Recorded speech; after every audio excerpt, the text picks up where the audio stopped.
John Deere is the world's largest producer of agricultural equipment and a leading manufacturer in the construction, forestry, and lawn care industries. Company-owned and affiliated factories in 11 countries manufacture products for sale in more than 160 countries. But the company is guided today, as it has been since 1837, by John Deere's personal commitment to product quality, customer service, and business integrity. Deere is the global market leader and the best recognized brand in the agricultural equipment business, and it got there by providing customers with genuine value in premium quality equipment and the best customer service with the most professional dealers. The company's beginnings can be traced to this blacksmith shop in Illinois. It was here in 1837 that John Deere forged the first self-scrubbing steel plow. His innovative plow design worked better in the sticky prairie soil than the cast iron plows of the day, and it was this product that led to large-scale farming in the fertile Midwestern prairies. His innovation might have been just a footnote in history, but John Deere went on to forge a way of doing business that remains central to the company today. He was committed to the creation and manufacture of farm equipment that helped farmers achieve greater productivity. He insisted on quality, and he stood behind the equipment he made, stressing the importance of fair dealing with all who came in contact with his company. From these simple beginnings, Deere & Company has grown into a global corporation, operating in all 24 time zones and more than 50 currencies and languages. Deere is a multinational firm with manufacturing joint ventures or assembly operations on every continent. Parts and components are shipped globally and utilized in the manufacture of original equipment in locations where the highest volume of such equipment is used.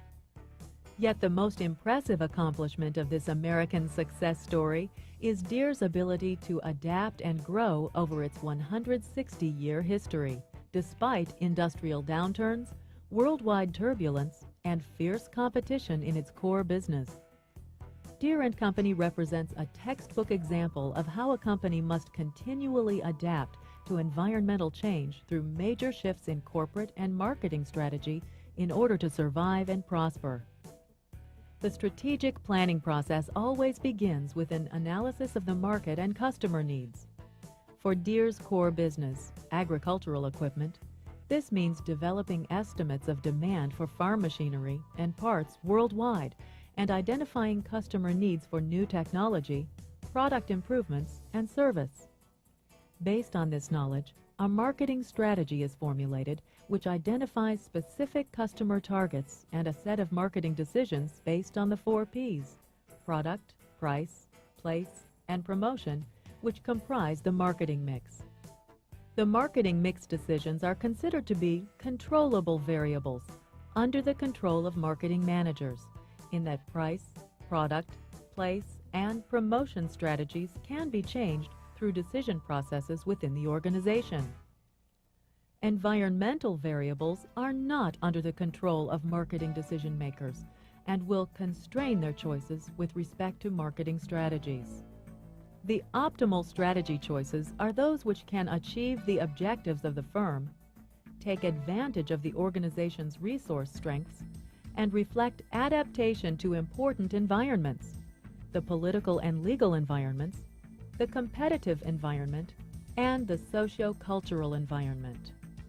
The essence of strategic planning is to make decisions which build upon the organization's strengths, mitigate its weaknesses, capitalize on market opportunities, and reduce exposure to environmental threats. To do this, organizations conduct a SWOT analysis, which provides the information upon which sound marketing decisions can be made. Deere & Company demonstrated its ability to adapt and survive adverse economic and political environmental changes throughout the 80s. After a period of record sales and profits in the 70s, the favorable economic and political environments for Deere's core business, agricultural equipment, abruptly changed, presenting Deere with a challenge just to survive. The 70s were years of bonanza for farm equipment companies because farmers were doing well during that period. Worldwide demand for grain was extremely high. Grain prices were high. Export trade was brisk. Farmers were making good profits, and it looked like agriculture was the place to be. But the economic and political environment shifted abruptly in 1979 when President Carter put into effect an embargo that stopped all grain shipments to the Soviet Union and its satellite countries. But the Soviets made up for the shortage by increasing purchases from Australia and Argentina. The effect on North American farmers was devastating, shutting them out of the world market, reducing their incomes at a time when they were highly leveraged, and starting a chain of farm bankruptcies, which by the end of the decade resulted in the collapse of the rural banking system and further farm consolidation. A second blow to farm equipment sales came in 1983 when the U.S. government introduced its PIK, or Payment in Kind, subsidy program. In order to reduce agricultural surpluses, farmers were paid to lower their production by setting aside part of their acreage. This reduction in planted acres reduced demand for farm machinery and demand for parts and service, since farmers were using their equipment less.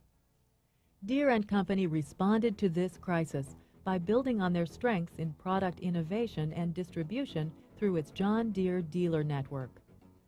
R&D investments in product improvement and capital investment in manufacturing equipment and processes resulted in improved product quality and significant cost reduction.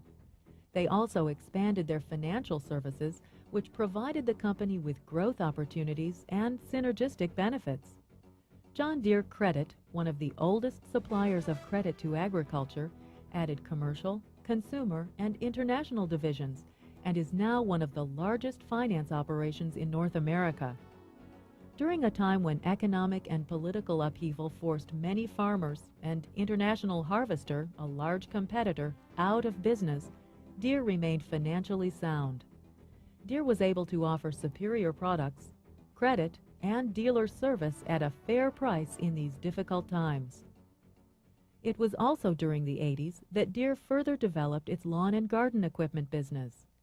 Building on its reputation for quality agricultural equipment and a superior dealer network, Deere began to build its consumer business through product development and promotion. The ability to identify and respond to changes in the cultural and social environment has been a factor in the longevity and success of Deere and Company.